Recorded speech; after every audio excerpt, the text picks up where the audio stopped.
Hi అండి, welcome back to Nagamani YouTube channel. ఈరోజు recipe కొబ్బరి బర్ఫీ అండి.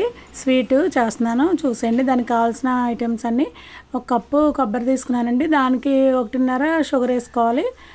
షుగర్ 1.5 వేసుకుని ఒక గ్లాసు పాలు పోసుకోవాలండి. పాలు వేసుకుని కాసేపు అలా కరిగే వరకు కలుపుకోవాలి. అది ఒక 20 నిమిషాలు, ఒక అరగంట పడుతుందండి. స్వీట్ చాలా బాగుంటుంది. అది చేస్తే కొబ్బరి బర్ఫీ అని అంటారు, లేకపోతే కొబ్బరి అచ్చు అని అంటారు. అది ఎలా అయినా పిలుచుకోవచ్చు, మన ఇష్టం. మేమైతే కొబ్బరి అచ్చు అంటాం, కొబ్బరి బర్ఫీ అంటారు. అంతే అండి. అది అరగంటకండి అలా షుగర్ కరిగే వరకు అలా ఉంచుకోవాలి. పాలే పోసుకోవాలండి, వాటర్ కాదు. అది ఉడకటం అయితే పడుద్దండి, ఒక అరగంట పడుద్ది బాగానే. అలా అరగంటకన్నా తిప్పుకోవాలండి. షుగరు చాలా కోవాలాగా. ఇప్పుడు చూడండి కలర్ ఎలా మారిందో. దాంట్లో యాలక్కాయ పౌడర్ వేసుకుని ఒక స్పూను అలా నెయ్యి వేసుకోవాలండి. నెయ్యి వేసుకుని కలుపుకోవాలండి. అది ఎలాగ మనకి తెలుస్తుందంటే అది చుట్టూతో వదిలేస్తుంది అనమాట. నెయ్యి అంతా పైకి వచ్చి కొబ్బరి అంటుకున్నట్టు లేకుండా అలా ఉంటుంది. అప్పుడు ఒక పళ్ళెంలో నెయ్యి రాసుకుని, స్టీల్ పళ్ళెం ఏదైనా తీసుకుని దాంట్లో నెయ్యి శుభ్రంగా అంటుకోకుండా రాసుకోవాలండి.